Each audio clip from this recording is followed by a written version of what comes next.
ആക്രമിക്കുന്നവരുണ്ടാവും, വിമർശിക്കുന്നവരുണ്ടാവും. അവരാ വഴിക്ക് പോവുക എന്നുള്ളത് മാത്രമേ ഉള്ളൂ. അതൊന്നും ഞങ്ങളെ ബാധിക്കുന്ന കാര്യമല്ല.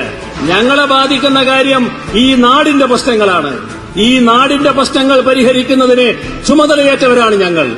ആത്മധൈര്യത്തോടെ ഞങ്ങൾക്ക് പറയാൻ കഴിയും, ആ ചുമതല ഞങ്ങൾ നിറവേറ്റുക തന്നെ ചെയ്യും.